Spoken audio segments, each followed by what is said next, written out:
Adegan pertama diperlihatkan seekor rubah putih yang tengah berlari menghindari kejaran para pasukan yang mengincar batu pusaka yang ia bawa. Namun karena sudah terkepung, rubah tersebut memutuskan untuk meledakkan dirinya sendiri. Scene beralih ke sebuah rumah yang memperlihatkan seorang pria bernama Li Xiaowu yang tengah mabuk-mabukan. Hal ini karena pada 6 tahun yang lalu ia gagal mengalahkan petarung dari klan lain dalam sebuah turnamen antar klan yang membuatnya depresi selama bertahun-tahun. Putranya yang masih kecil bernama Lindong berlari keluar sembari mengingat masa lalu dari sang ayah pada 6 tahun silam. Pada waktu itu, ayahnya bertanding di final turnamen melawan Ling Langtian, seorang petarung yang terkenal sangat kuat dari klannya. Namun ayahnya yang memikul harapan besar sayangnya bisa dikalahkan hanya dengan sekali serangan saja.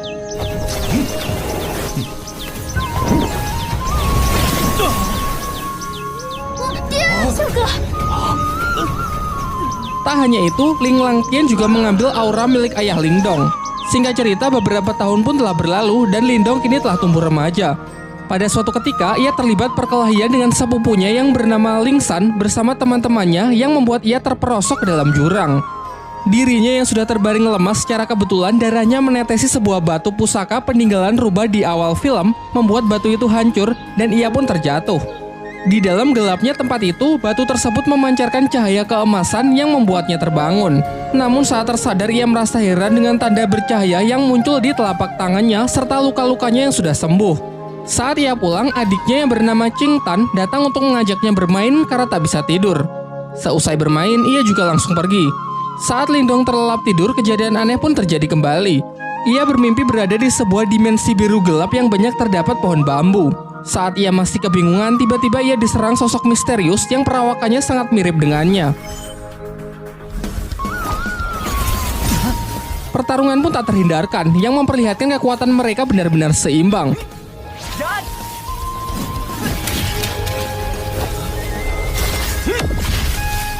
Di pagi harinya saat ia terbangun, ia dikagetkan dengan suara adiknya yang berteriak dari luar.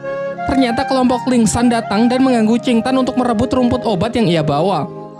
Lindong yang bergegas datang mencoba melindungi adiknya dari anak-anak berandalan tersebut.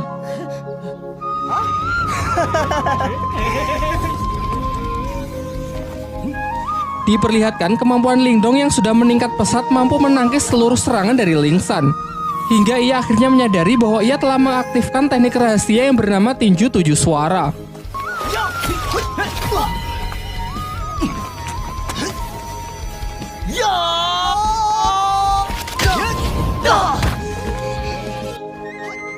Untung saja pertarungan yang semakin serius itu akhirnya dapat dihentikan oleh kakak Ling San yang diketahui bernama Lin Hong.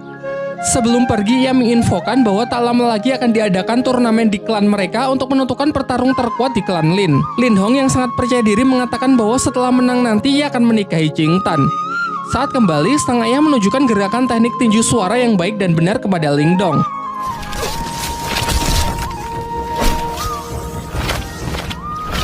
Ia pun berjanji akan melatih Lindong menggunakan berbagai teknik lainnya guna mempersiapkan diri untuk mengikuti turnamen. Di malam harinya, tiba-tiba Lindong melihat Qing Tan yang menggigil kedinginan karena auranya yang keluar tak terkendali. Secara mengejutkan, tanda cahaya di tangan Lindong menyerap aura dari adiknya tersebut dan mengubahnya menjadi 3 mutiara. Berkat itu, keadaan Qing Tan pun mulai membaik. Dan sebagai hadiah, Lindong memberikan mutiara tersebut kepada adiknya dengan syarat kejadian ini harus dirahasiakan, termasuk dari kedua orang tuanya. Keesokan harinya, Lindong kembali memulai latihannya dan berhasil meningkatkan ketahanan tubuhnya. Selain itu, kini secara sadar ia bisa memasuki dimensi rubah dan tempat itu ia jadikan sebagai tempat latihan. Bayangan dirinya yang waktu itu menyerangnya sekarang bisa ia manfaatkan sebagai sparring dalam latihan bertarungnya. Singkat cerita, hari turnamen pun telah tiba. Di putaran pertama, Ling Hao bertarung melawan adiknya sendiri, yakni Ling San. Dari segi kekuatan, kecepatan maupun pengalaman bertarung jelas sang kakak lebih unggul. Di putaran kedua, Qing Tan maju sebagai penantang selanjutnya karena tak ingin dinikahi oleh Ling Hao. Namun lagi-lagi Ling Hao menunjukkan kemampuannya yang memang berada di level yang berbeda. Tak lama setelah itu, Lindong akhirnya datang dan maju sebagai penantang terakhir. Dalam pertempuran itu, semua dibuat sangat terkejut melihat peningkatan kekuatan tempur Lindong, ditambah lagi ia mampu menggunakan teknik tinju 7 suara. Belum lagi peningkatan durability-nya yang mencapai level tinggi dapat menahan seluruh tekanan yang diberikan oleh Ling Hao. Tak hanya mampu menangkis seluruh serangan dari lawannya, Ling Dong yang mampu mempraktekkan latihannya di dalam dimensi lain dapat melancarkan serangan-serangannya yang secara akurat membuat Ling Hao sangat kewalahan.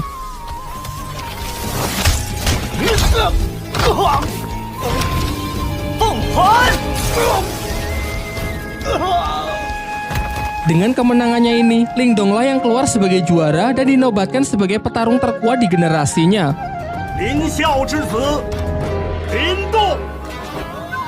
Setelah turnamen berakhir, kakek Ling Dong selaku ketua klan Lin menjelaskan kepada kedua putranya bahwa dua klan tetangga, yakni klan Lei dan klan Xin akan bergabung melalui pernikahan anak-anak mereka. Hal ini lantas membuat kedua klan tersebut kini menjadi beraliansi. Kemudian ia juga memberitahukan mengenai turnamen antar klan berikutnya, yaitu perburuan hewan langka yang masih dirahasiakan. Pembicaraan pun ditutup dengan sang ketua klan yang menyuruh agar anak mereka berlatih lebih keras lagi demi mempersiapkan turnamen selanjutnya. Sementara itu, ketua klan Lei juga mempersiapkan putranya yang bernama Lily untuk mengikuti turnamen antar klan tersebut. Kekuatan dari Lily ini sangat dibanggakan oleh sang ayah karena ia telah menguasai ketahanan tubuh level atas yang siap mengalahkan petarung-petarung dari klan Lin. Singkat cerita, turnamen antar klan pun digelar. Di sini ayah Ling Dong memberitahu putranya bahwa pertandingan kali ini adalah perburuan hewan langka, dan Ling Dong diharuskan menaklukkan hewan langka yakni singa api yang terkenal sangat buas. Namun aturannya tak perlu sampai menangkapnya, karena Ling Dong hanya perlu mengambil sisik yang berada di ujung ekor hewan tersebut agar bisa menyelesaikan pertandingan kali ini. Diperlihatkan semua peserta pun telah berkumpul, termasuk putra dari tuan rumah yakni bernama Wu Yun. Di awal-awal saja ketegangan sudah terjadi di antara para peserta karena Lily yang terlalu menyombongkan dirinya. Singkatnya, aturan pun dibacakan di mana mereka harus mendapatkan sisik singa api agar bisa memenangkan pertandingan, dan dilarang keras untuk berusaha saling membunuh satu sama lain. Ketika Ling Dong bersama adiknya berusaha menemukan singa api, ternyata Lily bersama timnya berhasil menemukannya terlebih dahulu. Namun mereka terlihat kesulitan menaklukkan hewan buas tersebut. Sementara itu, dari kejauhan, Ling Dong hanya mengamati mereka dan menunggu kesempatan yang tepat untuk bertindak. Sampai muncullah dari belakang tim Wu Yun yang menawarkan kerjasama. Wu Yun berencana menyerang si singa api saat hewan itu sudah kehabisan tenaga akibat pertarungannya melawan tim Lily. Merasa hal ini cukup menguntungkan, Ling Dong pun sepakat dengan rencananya dan bersedia menjalankan kerjasama tersebut. Setelah menunggu momen yang tepat, mereka pun bersama-sama menyerang tim Lily. Ling Dong menyuruh Wu Yun untuk fokus kepada si singa api, sementara ialah yang akan menghadapi Lily.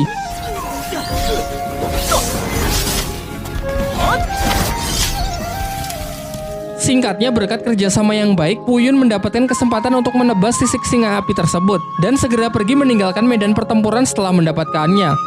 Sayangnya, Wu Yun yang terlalu senang akhirnya lengah dan masuk ke dalam jebakan Lily yang sebenarnya sudah disiapkan untuk menangkap si singa api.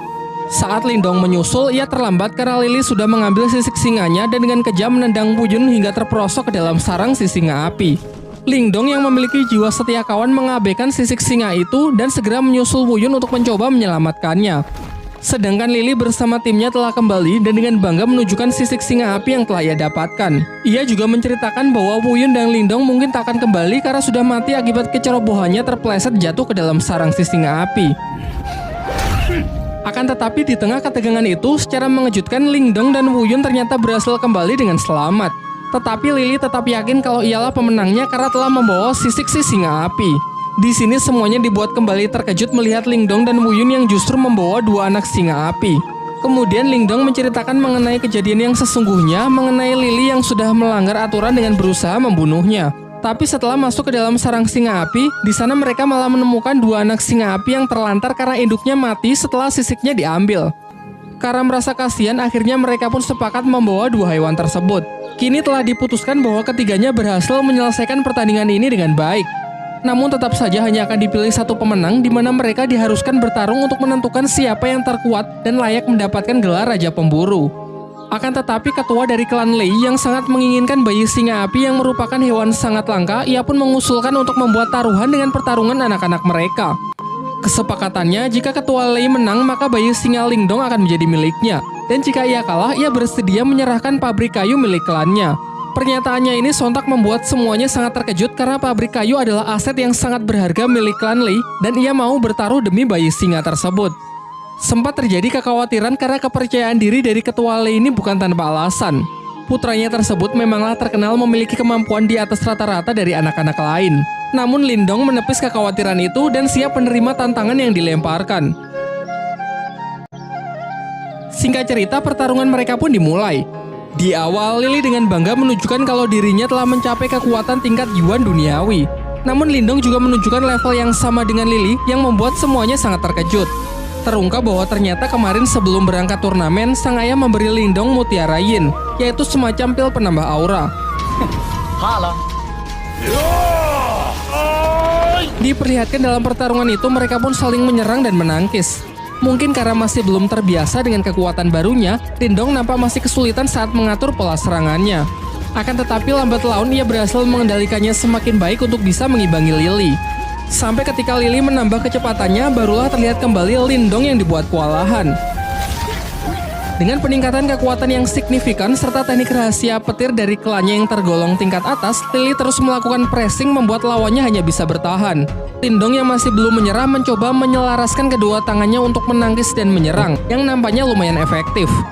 Sedangkan Lily yang sudah terlampau kesal berniat mengakhiri pertarungan dengan sebuah teknik serangan super kuat yang mematikan.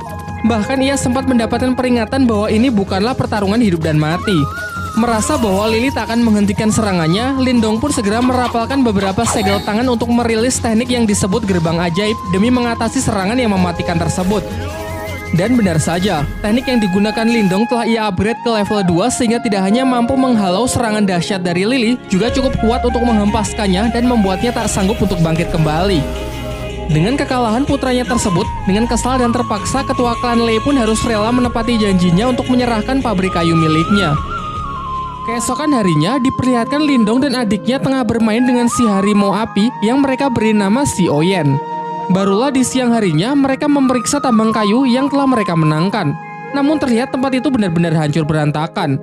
Dalam pencarian petunjuk siapakah yang melakukan hal ini, secara tak sengaja Si Oyen membawa Lindong ke sebuah gua yang di sana terdapat banyak lahar panas serta sebuah kerangka monster raksasa. Di dalam gua itu Si Oyen menemukan sebuah kristal biru yang dengan lahap langsung ia makan.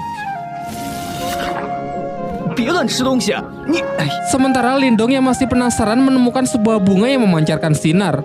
Namun ketika ia dekati, tangan Lindong malah seakan menyerap semacam energi dari kelopak bunga tersebut yang membuat sekujur tubuhnya menjadi terbakar. Untung saja saat kondisinya semakin buruk, batu rubah di tangannya menyerap energi panas dari kelopak bunga tersebut. Setelah berhasil keluar dan bertemu dengan keluarganya, Lindong menceritakan gua yang baru saja ia temukan serta sebuah batu permata merah yang ia peroleh di dalam sana. Lantas mereka pun bergegas pergi ke lokasi dan sempat terkejut karena ternyata tempat itu adalah tambang permata yang bernilai sangat tinggi. Setibanya di rumah, terlihat Lindong yang mendapatkan 3 batu permata. Dan dengan kekuatan dari batu rubahnya, ia dapat menyatukan ketiga batu menjadi satu permata yang bernilai lebih tinggi. Sementara itu, ketua klan Lei yang mendengar kabar tentang ditemukannya tambang permata jelas membuatnya semakin kesal. Namun setelah mendengar rencana dari rekannya, terlihat wajahnya yang kembali menjadi senang.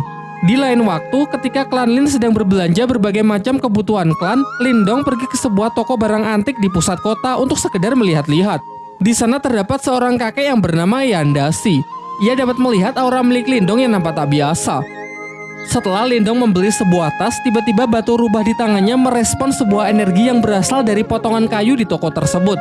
Si penjual mengaku barang itu sama sekali tak berharga dan tak tahu juga apakah fungsinya. Namun ketika Lindong hendak membelinya, ternyata barang tersebut sudah akan dibeli terlebih dahulu oleh seorang gadis bernama Yue.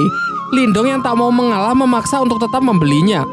Menanggapi hal itu, dua pengawal dari Yue segera bertindak dengan menodongkan pedangnya kepada Lindong. Namun tiba-tiba saja kedua pedang itu terlempar yang ternyata ini adalah ulah dari si kakek Yanda yang memiliki kemampuan telekinesis. Terungkap bahwa kakek Yanda ini sebenarnya adalah guru dari Yue. Perseteruan mereka pun berakhir dengan Yue yang mengalah meninggalkan tempat tersebut. Sementara kakek Yanda menjelaskan kepada Lindong bahwa kemampuan telekinesisnya adalah kekuatan mental yang berbeda dari teknik bela diri biasa. Ia lalu menawarkan agar Lindong mau menjadi muridnya setelah melihat potensi besar yang ia miliki. Namun Lindong memilih untuk menolak tawaran tersebut karena takut kalau rahasia kekuatan batu rubah di tangannya bisa terbongkar. Kakek Yanda pun sama sekali tidak memaksa dan menghormati keputusan Lindong. Namun sebelum pergi, ia memberikan sebuah buku untuk bisa ia pelajari. Sementara itu, di area tambang datang sekelompok orang dari desa Naga Hitam yang ingin melakukan invasi. Mereka berniat merebut paksa pabrik kayu karena status kepemilikan dari tambang tersebut kini dianggap tidak jelas. Namun sebenarnya orang-orang ini adalah suruhan dari ketua klan Lei yang sengaja ia perintahkan untuk merebut tempatnya kembali. Beruntung Lindong kembali tepat waktu untuk mencoba melakukan perlawanan sehingga terjadilah pertarungan. Ketua Naga Hitam pun tanpa ragu langsung menyerang Lindong yang membuatnya terlempar menghantam gerbang masuk di sana. Dengan selubung aura sebagai pelindung, Lindong masih mampu bertahan dan bangkit kembali. Sementara Qing Tan juga membantu dengan melancarkan beberapa anak panah untuk menghentikan orang-orang tersebut masuk lebih jauh. Setelah melihat potensi Lindong, Ketua Naga Hitam segera memperkuat aura untuk membunuhnya karena khawatir jika dibiarkan kelak Lindong akan menjadi lawan yang menyusahkan. Sementara Lindong setidaknya masih mampu bertahan meskipun digempur dengan berbagai macam serangan yang mematikan. Selain itu terlihat juga ia mengupgrade gerbang ajaib ke level 3 yang mampu mengimbangi kekuatan dari lawannya tersebut.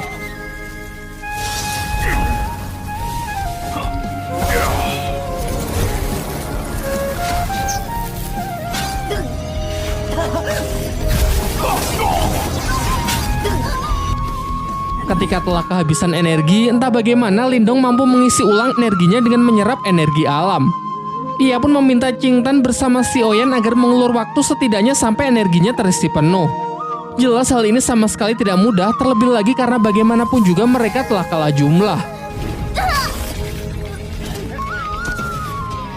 Hingga saat salah seorang musuh berhasil melukai Lindong, seketika Lindong bangkit serta luka-lukanya bisa sembuh dengan sangat cepat karena energinya yang terkumpul telah lebih dari cukup.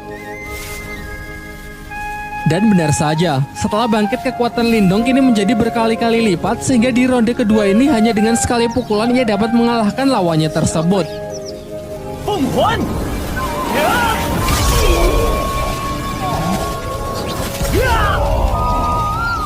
Ketua klan Lei yang mendapatkan kabar bahwa orang-orangnya berhasil dikalahkan sangat terkejut. Terlebih lagi yang mengalahkannya hanya Lindong yang cuma seorang diri. Di malam harinya, terlihat Lindong tengah bermeditasi dengan menggunakan proyeksi astralnya untuk berlatih kemampuan spiritual. Terinspirasi dari kakek Yanda yang ia temui beberapa waktu yang lalu, ia juga mencoba latihan teknik telekinesis dengan mengendalikan benda-benda kecil di tempat tersebut. Selain itu, ia yang penasaran dengan potongan kayu yang telah ia beli tadi siang menyadari kalau benda tersebut memiliki semacam energi yang menyelubunginya. Ia pun mencoba berkonsentrasi, namun energinya masih belum cukup kuat untuk bisa menembusnya. Beberapa saat setelahnya, ia merasakan pancaran energi yang sangat kuat dan bergegas pergi untuk memeriksanya menggunakan teknik proyeksi astralnya.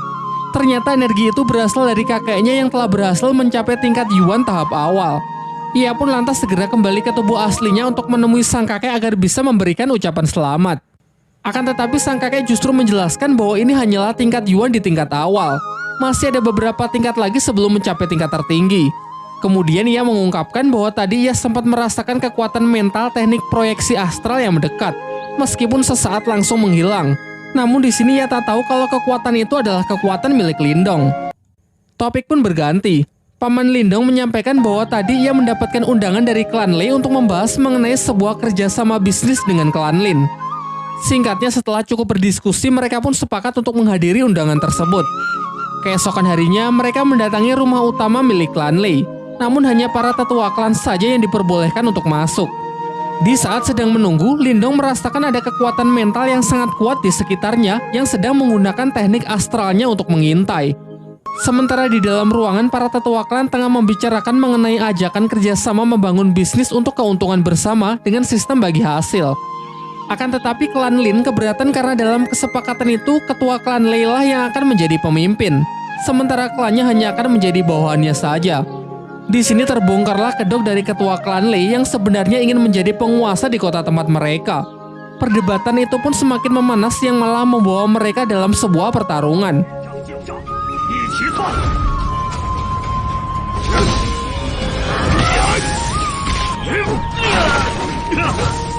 Di tengah pertarungan mereka, datanglah Wu Yin, pemimpin dari sekte Serigala Darah yang memihak kepada ketua klan Lei karena sudah dijanjikan akan diberikan keuntungan 60% dari bisnis yang hendak dijalankan. Diceritakan bahwa Wu Yin ini menguasai kekuatan mental tingkat tinggi. Dan benar saja, satu persatu dari mereka dapat dijatuhkan dengan sangat mudah.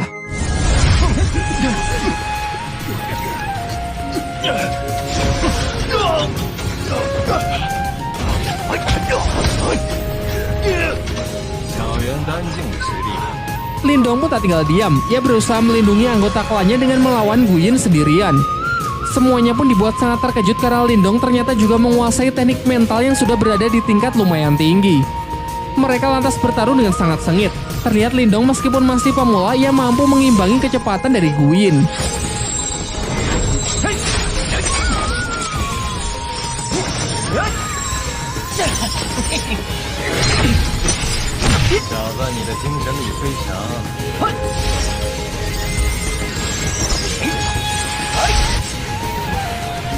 Sampai mereka saling mengadu teknik astral melalui duel udara, namun sayangnya tetap saja Win lebih unggul dan mampu menekan Lindong. Kembali ke pertarungan dunia nyata, Lindong mencoba melancarkan serangannya dengan beberapa aura jarum, tetapi dapat dengan mudahnya ditangkis yang memperlihatkan perbedaan kekuatan di antara mereka. Kini di puncak pertarungan, Lindong hanya mampu bertahan yang nampak semakin terdesak saja. Akan tetapi di ambang kekalahannya, Lindong teringat mengenai potongan kayu yang memiliki selubung energi mental tingkat tinggi. Lantas ia pun mencoba memanfaatkannya untuk menahan serangan mental dari Wu Yin. Melebihi ekspektasi, ternyata hal ini benar-benar efektif. Benda tersebut cukup kuat untuk menangkal energi mental tingkat tinggi. Bahkan selain menahan, kayu itu juga mampu menyerap serangan dari energi spiritual yang kemudian ditransfer masuk ke dalam tubuh Lindong. Dengan ini Lindong pun bisa membalikan keadaan. Guyin yang kekuatannya telah terkuras habis tak lagi mampu menahan serangan dari Lindong yang sudah meningkat berkali-kali lipat sehingga ia harus menerima kematiannya. Beberapa lama setelah pertarungan itu, orang-orang dari sekte Serigala Darah yang dipimpin oleh Wei Tong berniat balas dendam kepada klan Lin karena telah membunuh Guyin. Kakek Lindong mencoba menjelaskan bahwa Guyinlah yang bersalah karena telah ikut campur dan membantu ketua klan Le untuk menindas klannya. Ia pun kemudian menawarkan sebuah jalur damai dengan menanyakan apa yang perlu dilakukan agar Wei Tong bisa melupakan dendamnya tersebut. Wei Tong menjawab bahwa ia mau orang yang telah membunuh Guyin dan tabang permata milik klan Lin diserahkan kepadanya, serta seluruh orang dari klan Lin harus bersedia menjadi budaknya. Jelas kakek Lindong pun menolak hal itu sehingga pertarungan pun tak terelakkan. Sayangnya Wei Tong yang telah mencapai tingkat Yuan level atas dengan mudah bisa mengalahkan kakek Lindong. Sampai akhirnya Lindong datang dan menyatakan akan mengalahkan Wei Tong seorang diri, mengingat dirinya lah yang harusnya bertanggung jawab atas kematian Guyin. Tanpa basa-basi, Wei Tong pun langsung melancarkan serangannya terlebih dahulu. Dengan lincah, Lindong memanfaatkan teknik jarum biru sebagai pinjakan untuk melayang. Beberapa tembakan anak panah dilancarkan untuk berusaha menjatuhkan Lindong, termasuk menggunakan anak panah yang dilapisi aura, namun bisa ia hindari dengan sangat mudah.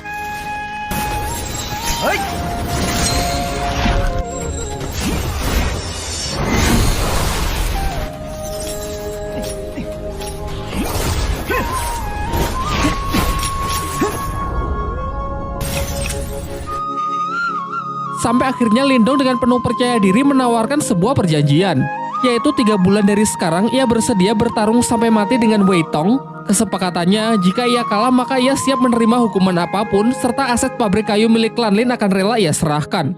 Namun jika ia yang menang, maka masalah balas dendam Guyin akan dianggap selesai. Pada awalnya Wei Tong menolak karena sekarang saja ia bersama pasukannya sudah cukup untuk menaklukkan klan Lin. Namun setelah melihat kemarahan dari Si Oyen serta kemampuan Lindong yang bisa mengalahkan bahkan nyaris membunuh para kroco itu, akhirnya Wei Tong pun sepakat.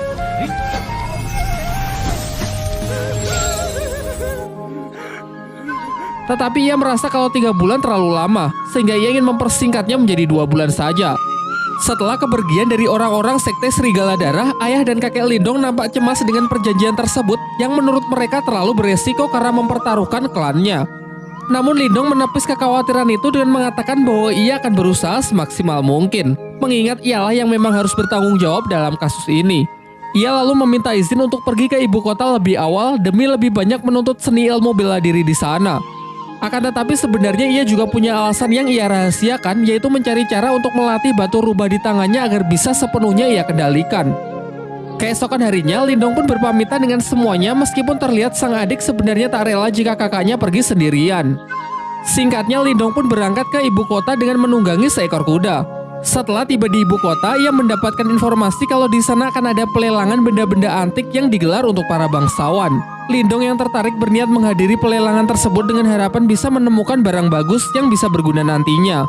Bermodalkan dengan beberapa butir permata yang ia bawa, Lindong pun diubah penampilannya agar layak memasuki pelelangan yang dihadiri oleh para bangsawan tersebut. Setibanya di sana, Lindong kembali bertemu dengan kakek Yanda yang diundang sebagai tamu serta ia juga melihat Yue yang datang bersama panitia pelelangan bernama Xuansu.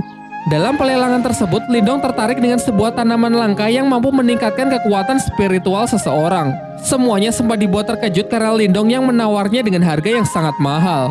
Diperlihatkan, kakek Yanda sangat terkejut karena merasakan energi dari keberadaan Lindong yang benar-benar telah meningkat pesat. Seusai acara pelelangan itu, Xuansu mengajak Lindong pergi menemui kakek Yanda di sebuah ruangan pertemuan. Sebelum berangkat, mereka sempat merasakan kehadiran mata-mata yang sedari awal sudah membuntuti Lindong. Dalam pertemuan itu, kakek Yanda kembali menawari Lindong untuk menjadi muridnya agar bisa menyempurnakan teknik segel kehidupan milik Lindong. Namun dengan sopan Lindong menolak tawaran itu dan menunjukkan bahwa ia telah menyempurnakannya. Hal ini sontak membuat semuanya sangat kagum karena Lindong dapat melakukannya dalam waktu yang relatif singkat. Kemudian barulah dijelaskan bahwa segel kehidupan adalah dasar dari ahli kekuatan mental. Segel ini dibagi menjadi 3 jenis, yakni segel kehidupan, segel duniawi, dan segel surgawi. Segel kehidupan adalah yang paling umum, sementara segel terkuat adalah segel surgawi yang konon katanya memiliki kekuatan di luar nalar manusia. Singkat cerita, Lindong bersedia menceritakan masalah klannya yang sedang bersinggungan dengan sekte Serigala Darah serta kesepakatannya untuk bertarung hidup dan mati melawan Wei Tong. Mendengar hal itu, Xuansu memberitahukan bahwa terdapat sebuah kolam surgawi yang berisikan energi murni yin dan yang dari sumber kolam tersebut. Kabarnya jika seseorang memasuki kolam itu maka dapat meningkatkan kekuatan spiritualnya, dan kabar baiknya baru-baru ini ditemukan keberadaan kolam surgawi tersebut, namun sayangnya berada di wilayah perbatasan desa dengan klan lain dan masih menjadi sengketa. Xuansu lalu juga menceritakan bahwa telah disepakati sebuah turnamen di mana pemenangnya berhak mengambil energi murni dari kolam tersebut. Tanpa pikir panjang, Lindong pun setuju untuk berpartisipasi dalam turnamen itu. Di lain waktu, Lindong kembali memasuki dimensi batu rubah, namun anehnya bayangan hitam yang selalu menjadi alat berlatihnya tak lagi muncul. Ia pun mencoba berkonsentrasi untuk menemukan sumber masalah. Dan tiba-tiba di sana muncul sesosok bayangan putih yang tak lain adalah si rubah putih itu sendiri. Rubah putih itu lalu memperkenalkan diri bahwa ia adalah jelmaan iblis celestial yang bernama Marta sekaligus pemilik dari dimensi ini. Ia juga menjelaskan bahwa dahulu ia sangat kuat berkat batu tersebut. Akan tetapi seiring berjalannya waktu, batu itu justru menyerap energi spiritualnya hingga menjadi sangat lemah. Akhirnya ia terpaksa hidup bersembunyi di dalam batu tersebut agar jiwanya tidak lenyap. Marta kemudian menyarankan jika Lindong tak ingin bernasib sama, Lindong harus mengisi ulang energi batu itu dengan energi murni. Seketika Lindong pun teringat dengan kolam surgawi yang kabarnya dipenuhi oleh energi murni. Mengingat kalau di turnamen perebutan kolam surgawi nanti ia tak bisa mengandalkan kekuatan batu rubah karena butuh diisi ulang, Marta pun mengajaknya ke sebuah tempat di mana terdapat benda yang disebut piringan mental. Meskipun benda ini bisa menjadi jalan pintas untuk meningkatkan kekuatan spiritual, namun resikonya juga sangat berbahaya. Yaitu jika dalam prosesnya Lindong tak sanggup menahan rasa sakit, maka kekuatan spiritualnya akan lenyap dan tak akan bisa dipulihkan lagi. Tanpa banyak berpikir, Lindong pun ingin mencobanya dan bersedia menanggung semua resiko yang mungkin terjadi. Dan benar saja, saat proses berlangsung, ia merasakan sakit yang sangat luar bioskop. Sampai akhirnya dengan tekad yang kuat, Lindong berhasil melewati proses tersebut, alhasil kekuatan mentalnya pun meningkat pesat. Setelah itu, Marta menyarankan agar Lindong memakan rumput obat yang ia beli sebelumnya agar kondisi dan energi mentalnya bisa segera pulih. Karena setelah ini ia akan mengajarinya teknik baru yang disebut teknik Borkeong. Keesokan harinya, Lindong datang ke suatu tempat di mana semua orang di pelelangan berkumpul. Di sana datang juga Yue dan seorang pria bernama Liu Yi. Kemudian Xuansu mempertemukan Lindong dengan pemilik rumah pelelangan yang diketahui bernama Xia Wanjin. Ia menjelaskan bahwa Yue, Liu Yi, dan Lindong akan bertanding melawan petarung lain dalam rangka memperebutkan kolam surgawi. Singkat cerita, mereka pun bersama-sama pergi ke tempat turnamen. Setibanya di sana, mereka bertemu dengan tim lawan perwakilan dari sekte Serigala Darah yang diketahui seorang pria bernama Yue San dengan kedua anaknya yang di sampingnya. Di sebelah kanan ada Yue Feng dan di kiri ada Yue Lin serta di belakang ada seorang petarung bayaran yang bernama Jiang Li. Dijelaskan bahwa mereka ini bukan petarung kaleng-kaleng karena sudah mencapai tingkat Yuan Surgawi tahap akhir. Di putaran pertama, Yue maju menggunakan sebuah pedang untuk melawan Yue Lin dengan senjata cambuknya. Sejauh ini pertarungan dua wanita ini terlihat cukup seimbang. Mereka menyerang dan menangkis mengandalkan senjata mereka masing-masing. Namun akhirnya pertarungan singkat tersebut dapat dimenangkan oleh Yue dengan berhasil menodongkan pedangnya tepat ke leher Yuolin. Di putaran kedua, Yue Feng maju sebagai perwakilan berikutnya. Sementara Lindong yang nampak ragu-ragu segera diambil alih oleh Liu Yi yang bersedia maju terlebih dahulu dengan senjata tombaknya.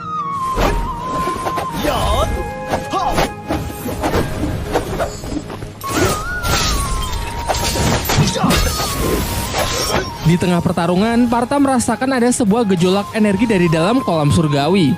Karena merasa penasaran, ia menyelinap dengan menggunakan proyeksi astralnya, kemudian masuk ke dalam kolam itu untuk memeriksa anomali energi tersebut. Namun karena ia hanya menggunakan wujud astralnya, ia tak sanggup menyelam terlalu dalam. Kembali ke arena pertarungan. Diperlihatkan kalau perwakilan tim lawan dapat memenangkan pertarungan di putaran kali ini. Pertarungan selanjutnya adalah babak penentu, di mana Lindong akan menjadi harapan terakhir untuk bisa mendapatkan hak dari kolam surgawi. Dengan nada yang sedikit menggoda, Xuanzu menyemangatinya agar bisa memenangkan pertarungan penentu tersebut. Sementara di pihak lawan, Jiangli si tentara bayaran maju untuk menghadapi Lindong. Di awal, Jiangli mengatakan bahwa ini akan menjadi pertarungan sampai mati, jadi jika ingin menyerah inilah saatnya. Namun Lindong sama sekali tak gentar dengan gertakan itu dan segera bersiap memasang kuda-kudanya. Serangan pertama dapat ia tangkis dengan mudah. Dilanjutkan dengan beberapa gerak serangan juga ia lancarkan untuk mencoba mencari titik lemah dari pertahanan lawannya. So far, nampak keduanya masih seimbang sampai mengadu kekuatan aura mereka. Cukup khawatir melihat kekuatan Jiangli yang telah mencapai tingkat Yuan Surgawi.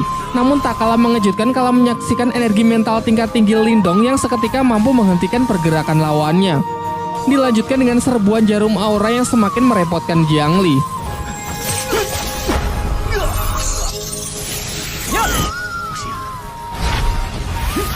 Mencoba serangan jarak dekat pun juga percuma karena tekanan energi mental Lindong yang dengan kuat menghempaskannya. Saat semua merasa kalau Lindong telah memenangkan pertandingan itu, Jiangli bangkit dengan aura merah yang membara. Ternyata ia menguasai sebuah teknik rahasia yang memungkinkan seseorang mengkonversikan darahnya menjadi energi. Hal ini membuat kekuatannya meningkat pesat dalam beberapa saat, meskipun teknik ini dinilai sangat berbahaya dan memiliki resiko yang sangat tinggi. Beberapa kali serangan pun dilancarkan yang hanya dapat Lindong hindari. Bahkan serbuan jarum aura pun benar-benar sudah tidak mempan. Sebagai serangan penutup, Jiangli memusatkan energinya di tangan untuk menciptakan serangan mematikan yang berwujud tangan merah raksasa. Sementara Lindong bersiap dengan teknik barunya yang diajarkan oleh Martha, yaitu teknik Borkeong. Bentrokan teknik yang sangat kuat itu pun menghasilkan gelombang yang menggentarkan langit dan bumi.